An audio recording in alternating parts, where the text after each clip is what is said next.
Hello, you wonderful people, and welcome to another episode of Super-Fanta-Fi. This being a show where we talk about TV shows of the supernatural, fantasy, and or science fictional genre. For today's episode, I'm going to talk about Lost in Space Season 3, Episode 3. A lot of really interesting things went down in this episode, so let's break it down. So first and foremost, let's start up with the kids. Obviously, Judy's giving introductions to, Grant, to everyone.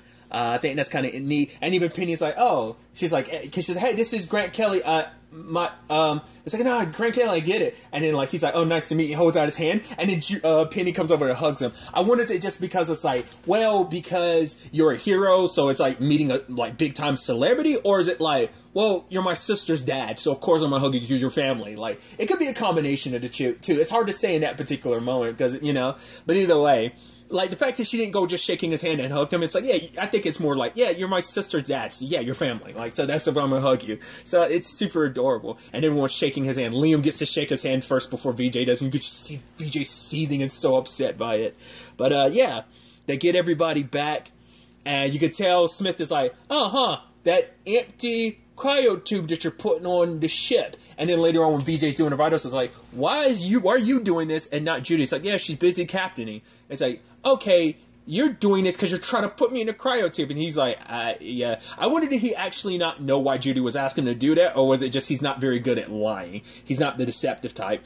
But maybe the argument is we come up with plans and we don't tell you what's what because, well, we know you've done it from time to time, Smith. But truth be told it's like they have to put her on ice because there's not enough oxygen. Once again, the air was calculated just to look after the kids. There's not enough to, account for an adult, which later on Judy's like, there's a small margin of error and that amount of error is already gone because of her. So it's like, I did save the day by sneaking aboard, so it's kind of okay, but I even love later on she tries to justify by being like, no, I can pilot the ship. She's like, no, you can't. It's like, well, unbeknownst to her, obviously at the beginning of Season 2, we know that she was learning how to fly a Jupiter, because she didn't want to go into the nitty-gritty of it. She could be like, at one point in time, I was planning on leaving. In fact, I was actually going to take this Jupiter that you kids were going to go, but then the robot convinced me not to, and my conscience got the best of me, and I didn't, but I still managed to sneak aboard regardless, so it makes you wonder what would, sitting here thinking about it, it was like, what would everything be like if she was with the adults? That's what's interesting. That's what I'm curious about. Because we see how things are. Once again, her self-preservation instincts kicked in when she's even with the kids. But it's just it'd probably be worse with the adults. But it's I don't know. I'm curious how Maureen would feel about that. Because it's right, you quote-unquote died a hero. You died saving everyone, giving them a little bit more time. But now it's oh, you also made sure that you survived somehow. That's why I'm I don't know. I'm curious how Maureen would feel about it. She'd feel complicated because out of anyone on the ship, she before finding out the truth about Smith, or rather June, before finding out the truth about her, Maureen and her, she thought oh, we were legitimately friends, so I just think that's so fascinating.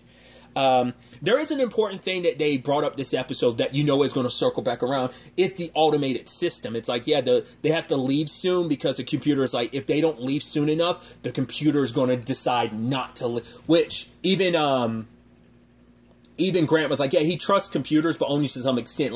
You shouldn't fully rely on it because there is some things that have to be it won't calculate.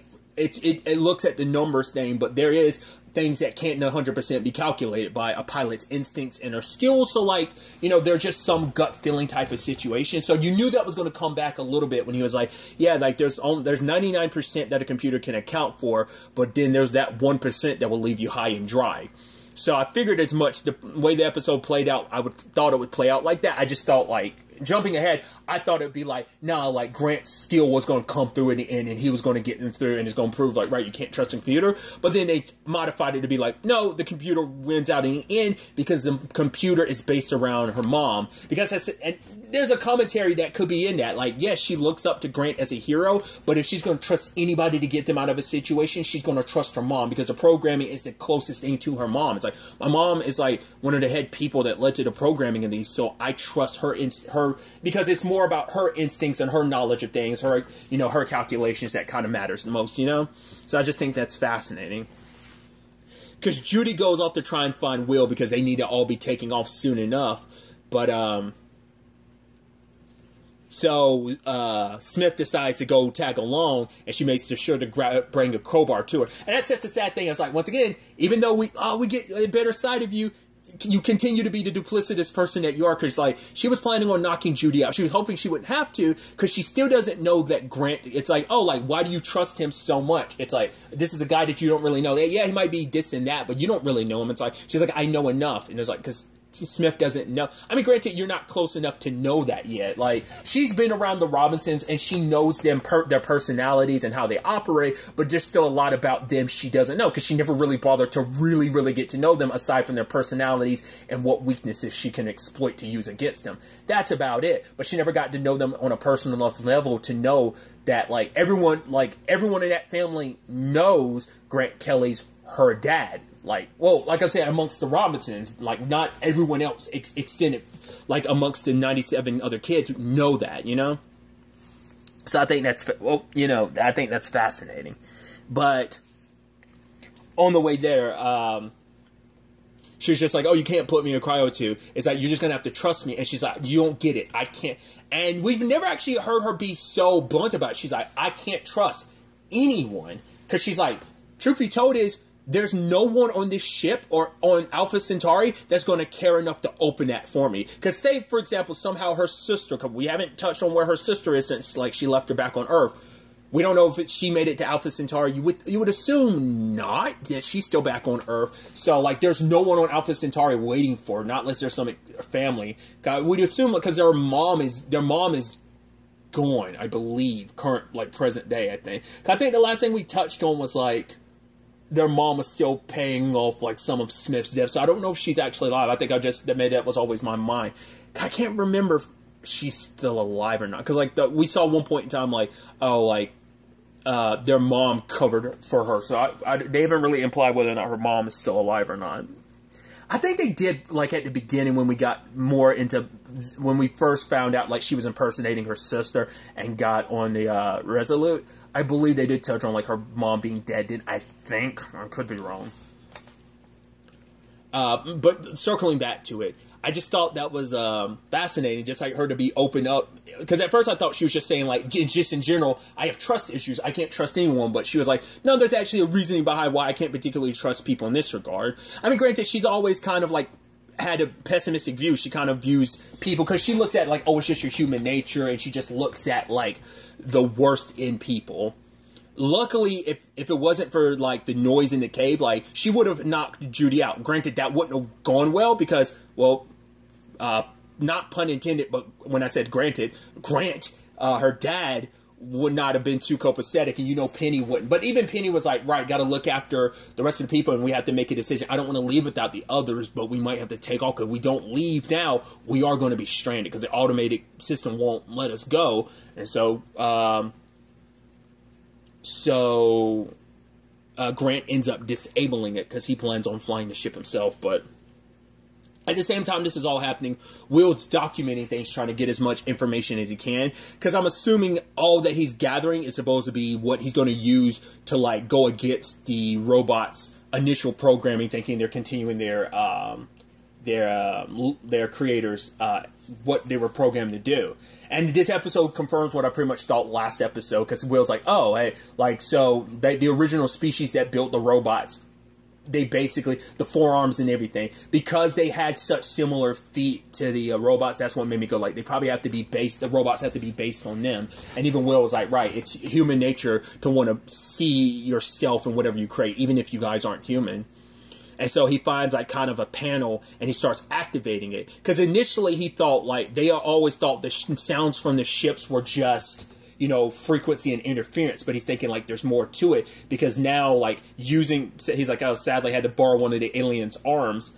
And starts activating the panels, because he's trying to record them, because it is a form of communication. It isn't just, like, random, like, sounds or interference. It's like there is something to it. So he's trying to collect all the sounds, because I think the more sounds he collects, it's like basically collecting the robot, like that alien species, their equivalency of the alphabet, I think. He's like gathering letters, and once I put certain sounds and frequencies together, it will string together words and even sentences, so I'll be able to like properly communicate. I think that's potentially Will's thought process. He did find the rest of the species though, like in like the little pit, he let off a flare and we saw bodies upon bodies upon bodies. Like the entire species is extinct, but you would think like, we knew like there was a cataclysmic event, we don't know what it was, but whatever it was, it killed everything. Because the way the bodies are, it seems like whatever it was killed everything at once. We're talking potentially meteor that wiped out the dinosaurs type of thing, right? Which is kind of sad. Like, what was it though?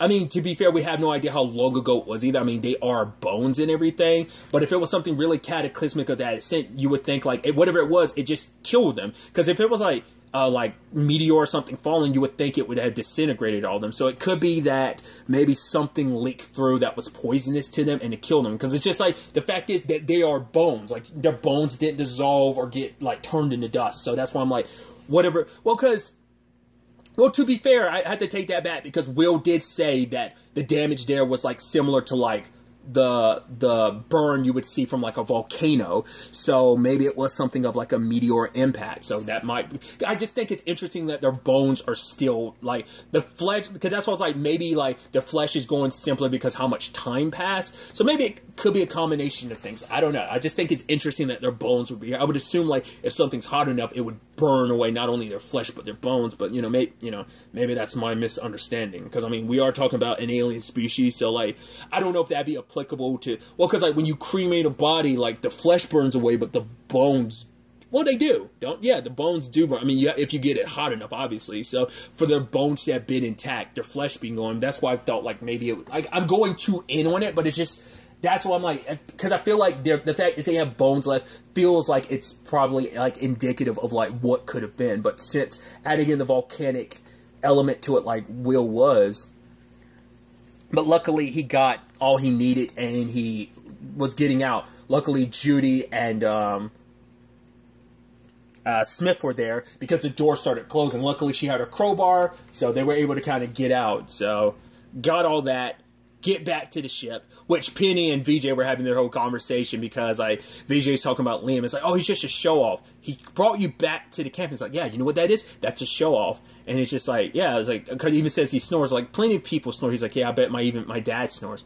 And that made him pause because he's like, because he even said, like, right, I thought of this, like, this past year, I thought of it as us being away from summer camp. That was his way to kind of deal and process with this whole circumstance. Like, everyone processed it in their own way. And so he's like, do you think my parents are okay? Because he asked, like, it's like, oh, did your parents mention anything about my parents? And she's like, I don't know, but I'm sure your parents are okay. Everyone's parents are okay, at least that we're aware of. It doesn't sound like anyone got lost or died in that Resolute situation at the end in season 2 finale. It doesn't seem like that, but we don't know for sure. At least none of the indications of the conversations that have been had seem indicative of that. Like, everything and everyone's okay, so.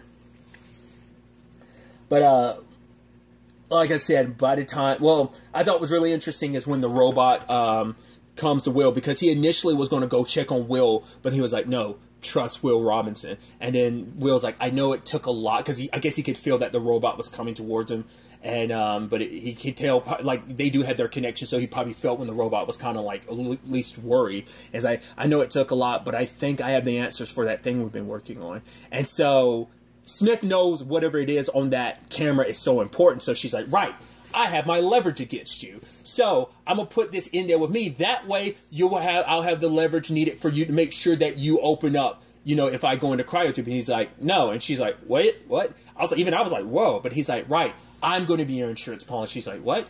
The fact of the matter is, me and the robot are going to have to leave when we get to Alpha Centauri, and I'm going to need you to distract everyone, because that's what you do best. So that's why I'm going to need you awake. Deal? And she's like, she's basically like, I'm glad you finally learned something from me. So it's like, yeah, she has to go into the tube, and she does. And I love that Will's like, oh, she looks peaceful. And even Judy was suggesting, like, oh, maybe we should put her in here more often or something like that. So the Smith situation is dealt with for now. But like I said, the piloting situation, don't get it twisted. Grant was maneuvering, doing his thing. We don't know how the automated machine would have handled a lot of those early journeys. But Judy, she couldn't bring herself to fully trust Grant, because I think what Smith did say was like, right, because it means choosing the father you know of but don't know versus the mother you do know, you know? So that complicates things. But in that moment, she trusted her mother more than she trusted Grant.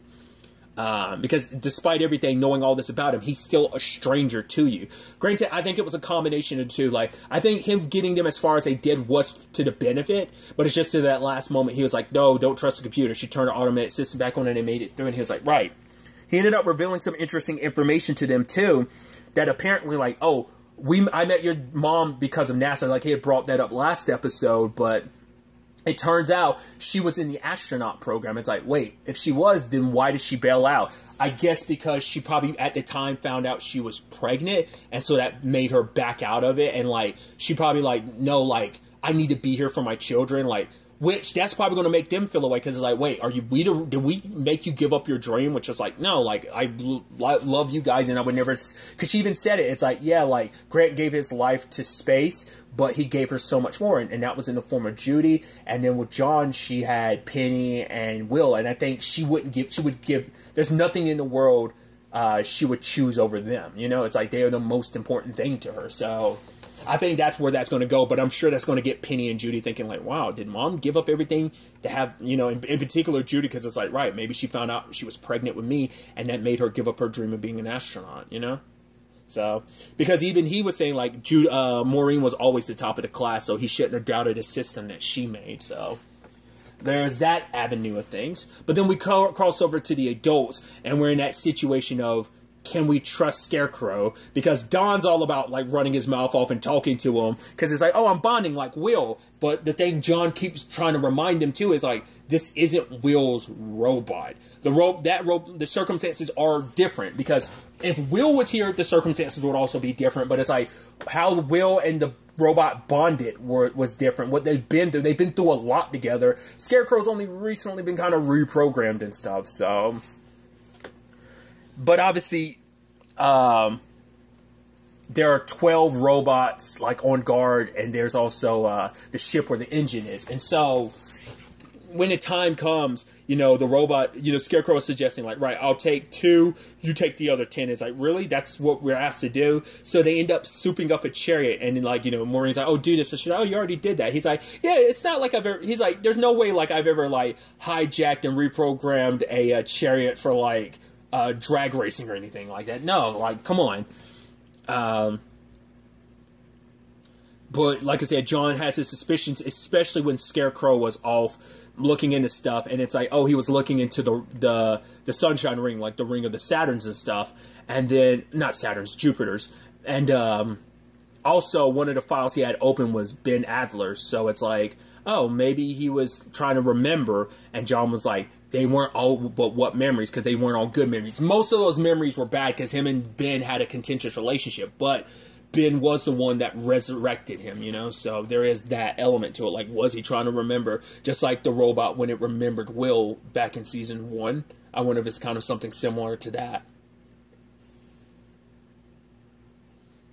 Because I did like that, you know, John was like, right, maybe you know, or should you really be left alone with the robot? She's like, okay, if you want me to, I could go with Dawn, and it's like, be out there in that situation, and he's just kind of looking at her, she's like, you can't have it both ways. Either I'm going to be with Scarecrow, or I'm going to go out there with Dawn, like, which one would you prefer? You know, it's just like, he preferred neither, but, you know. At the end of the day, he ended up leaving her the weapon that can harm the robot in case the time ever comes. You know, it's like, she's like, he just wants her to have a safety net in case, because he just doesn't 100% trust Scarecrow. But it was pretty dope seeing that souped up chariot as it was like racing, and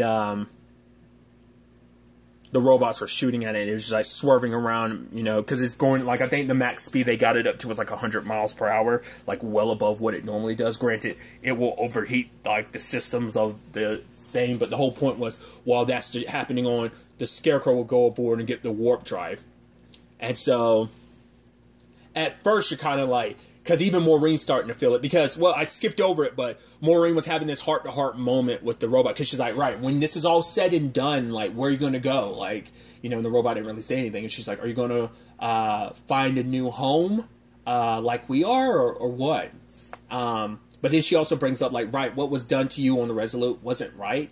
and we shouldn't have done that. So she's like, I haven't been the most deserving of your trust. So she goes to give him the thing. I was like, oh, that's interesting. At first I thought like if he saw the box, he'd freak out because it's like, oh, but then she'd offer it to him and then he'd calm down and he'd be more trusting. Well, he already got rid of that. You know, it's like, right, John had prepared that contingency. It's already been taken care of because when she wasn't looking, he crushed the weapon that could be used against him. It's like, right, to be fair, I guess, like, it came back with all those, like, if he was remembering Ben, probably some of that came back, too. So he made sure, like, no, that weapon's never going to be used against me. So it's sad because Maureen was trying to make, it was supposed to be a moment of, like, extension of trust, but he kind of already went behind your back and dealt with that. So you've got no weapon against him now, so there's that. So when he was on the ship, you're like, oh, is this, what's going on here? But then, like, it wasn't until, you know, John was like, wait, because it's like they're not catching up to us even though we're slowing down, and he comes to a stop in the robot stop. It's like, wait, what are they doing? And he's like, it's a distraction, it's a trap. And at first I was like, wait, is Scarecrow leading them in a trap? But no, it was a trap for Scarecrow because Sar knew exactly what they were going to do. He's been around, like, he's connected enough to Will Robinson to know, like, what Will's capable of, and knowing, like, what Scarecrow was willing to do for him. It's like, so he knew it was only a matter of time, because he knew that, like, he's thinking, like, I think he's thinking, like, what the humans would be thinking, like, so he's like, right, I know how they're going to come at this. So Scarecrow fell into their trap, and he looked to, like, Scarecrow turned to Maureen and was like, find home. And I thought he killed Robot. He probably, like, got rid of everything that, not Robot, but Scarecrow, everything that made Scarecrow what it was, like its connection to Will, its memories of Ben were probably all severed, because we see at that moment it kind of sucks up out the light. So it's probably like, essentially it's probably sucking up everything that was Scarecrow and basically making it part, because I think it's like, now I'm stuck, everything that makes you you, I have more of that connection towards Will, so I can now know how to counter every move that the human's making. You now I also know I could use you as a means of going after Will, because now I can track him down now, because he connected through the robot through you. So probably what's most likely happening is because they took Scarecrow's body, they're probably just going to put another, because the whole point was they were dragging their dead back onto the ship, because they were going to, you know, use them either for their bodies for parts, but also implanting their souls into, like, other bodies. I'm wondering, is it because Sar's like a head honcho, so that's why he got that treatment, or everyone was going to get that treatment? He's definitely head honcho material now. Because we don't know what the ranking is amongst them. Like, maybe Robot was, like, super, super important. Because he's also a different color from them, too. They're all silver. Scarecrow's a little different, but Robot's pure blue, so he might have been, like, the head honcho. Like, he might have been the captain of, like, a certain squadron or ship or whatever. So, sadly, you know, it's like, right, Scarecrow wasn't going to betray us. And now that Sar took him, he also took our last hope of, like, getting the Alpha Centauri, getting back to our children. So things went from hopeful to shattering. And it's interesting because the episode title is called New Guy. I forgot to bring that up, too. It's indicative because it's like, oh, two new guys. Both Grant with the kids, but as well as Scarecrow with the kids. So it's definitely going to be interesting to see what the adults do now, because this was like a last-ditch effort. This was, you know, meant to be their Hail Mary, and it kind of went up in smoke. So it's definitely going to be interesting to see where this takes us, as well as everything with the kids. Because Grant even said this interesting line that the reason why he doesn't like robots either is like, because the, not robots, but necessarily more so like the, computers, it's because the computer deemed him not in good enough, like, condition to wake up, because he's like, I would have woken up a long time ago and I would have turned off that receiver, because that signal is what led you kids to land here anyway. Like, you wouldn't have been here in the first place if it wasn't for that. So it's like, once again, the computer has its ups and downs, but I think it's going to come back full circle, that there is going to be an even later point where it's like, right, don't trust the computer, trust your instincts. Like I said, that moment didn't play out the way you, like I said, I thought it would, you would think it would in the circumstances, but I think that's because they're going to make that moment of, like, that 1% that you have to trust the human more than you would the computer. I think that moment's going to happen later at some point, but we'll have to wait and see. It's definitely going to be interesting to see what happens next. But really, that's all I'm going to talk about. Till the next time we meet, be happy, be safe, live life to the fullest, and enjoy it. Good day and goodbye.